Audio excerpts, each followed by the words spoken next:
This is Warrior Sound Live. Here comes Curry. Step back off the dribble three. Are you kidding me? Here's Laurence Scott. Hey, thank you. We go inside the bubble direct from Orlando. USA Today's Mark Medina joining us. Thank you so much for your time here, Mark. And man, what an experience this must be, being inside the bubble in Orlando. Yeah, it's been surreal, Lawrence. And I mean, great catching up with you. It's been a while with, not being on the Warriors anymore. But, the crazy thing is I felt like I've seen it all covering the NBA, with covering the Lakers, covering the Warriors. There's always so much going on. But, given the state of our world, this is just a whole new feeling of uncharted territory. And as it pertains to the NBA campus bubble in Orlando, there's been a lot to unpack for sure. You're seeing these games up close and personal, being there in the mix, watching it on TV. I mean, we're seeing them coming fast and furious, and so many storylines, and the pack of teams in the Western Conference trying to get into the playoffs at the bottom rung of things is very interesting. But when you think of all of your favorite stories thus far inside the bubble in Orlando, what have you enjoyed? Oh, it's really tough to rank, because I feel like I try to keep things in perspective, right? Where I think the more important stories for me to tell, given the state of our world, is how the health and safety protocols are going, because, for the NBA to resume this successfully, they've had to make sure that they're doing all the right things, and also some of the social justice initiatives. But I will say, from a basketball standpoint, the most enjoyable stories I've been seeing are basically what the Portland Trailblazers have been doing.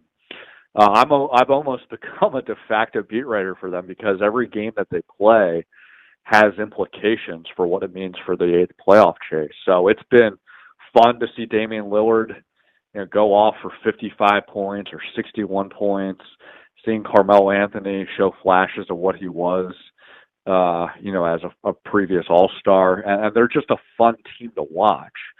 And so that has seemed to be the predominant basketball story. But certainly, I think the health and safety and the social justice initiatives have, I think, rightfully taken more focus because of what the scope means. Mark Medina of USA Today joining us. A few days back, the National Basketball Coaches Association naming Mike Budenholzer of the Bucks and Billy Donovan of the Thunder co-recipients of their Coach of the Year award. And, I think about the leadership that you must be seeing on display for coaches on all staffs, keeping things together so that the basketball is of quality there. What has stood out when you see these coaching staffs in action? Yeah, I think it's been an interesting, kind of juggling exercise, because a lot of coaches, they want to have practices because they haven't played since March. You want to get the rust off. You want to get the chemistry going again. But they also just know there's the law of diminishing returns. And so that's why they started having a ramp up before these seeding games, where they could get a lot of practices. But since the games have started, it's almost become, similar to what happens during a normal regular season, where, the priorities change, where it's more about health than trying to maximize practice and instruction time. But I will say that even though different teams have dealt with different injuries, and some teams have dealt with issues with trying to get the chemistry going, I've been pleasantly surprised that the quality of play has been as good as it is. And part of it has to do with the fact that there have been about 6 teams that are trying to jockey for that 8th playoff spot. So that's going to be competitive anyway. But I think the quality of play has also been good. And I think that's a huge boon for the league, obviously, because one of their motives to get the season resumed was, let's try to recoup and salvage our revenue that we lost when the season ended. And their revenue, a lot of it's tied to TV. And so I think the more enticing games you have, the better the viewership will be.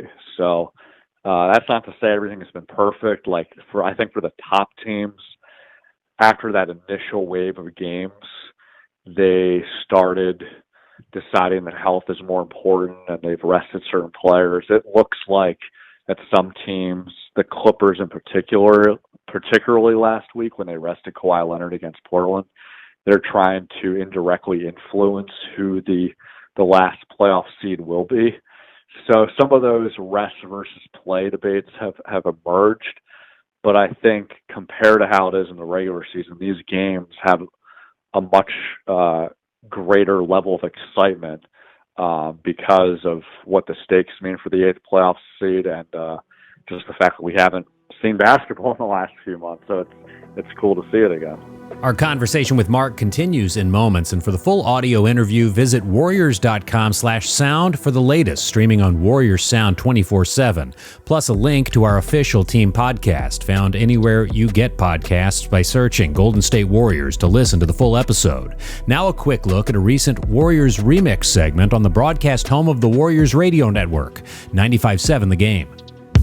For this Warriors Remix, we go back to May of 2014 as the Warriors welcomed a new head coach to the Bay Area. Steve Kerr, who had been a 5-time NBA champion as a player, a general manager, and a broadcaster, took the reins as a first-time head coach. This is a very good team, and that's one of the reasons that I wanted to come here. You know, a lot of people have said to me, you know, do you really want to go to a place with such high expectations? And my first thought is it's better than the opposite.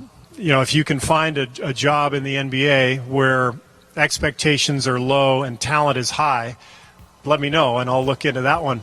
It doesn't work that way. So I'm excited to inherit a good roster and a team that has really done well the last couple of years. With this Warriors Remix, I'm Laurence Scott.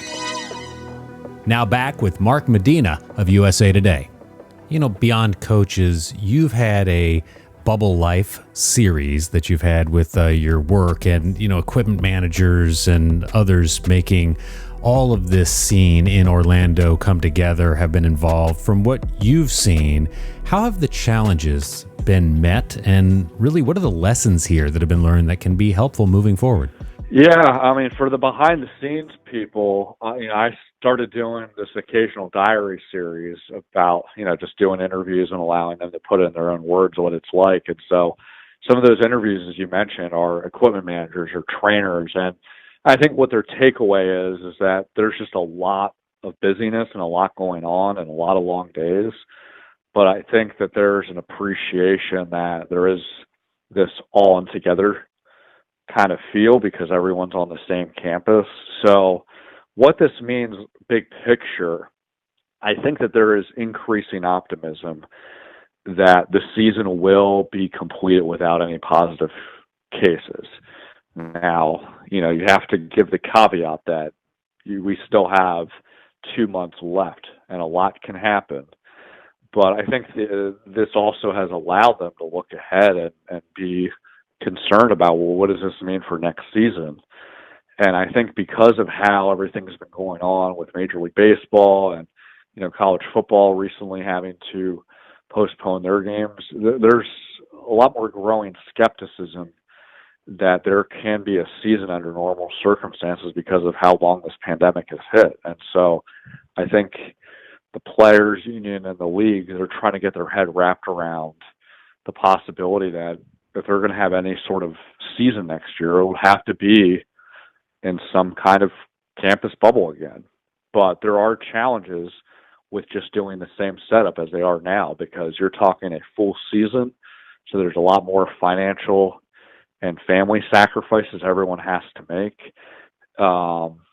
But, thankfully they do have some time to figure all those things out. But, I've noticed during this pandemic, for better and worse, there's a lot of days that feel slow, but then there's a lot of times you feel like the days are going by quickly. So they'll have to be able to pivot pretty soon after the season ends to gain a sense of what's next for the following year.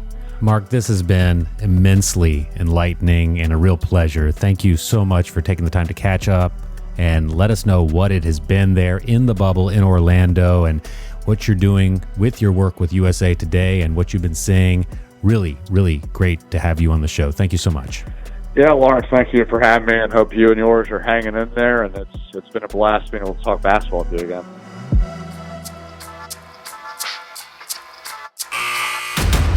This has been Warriors Sound Live. Right side three. Got it!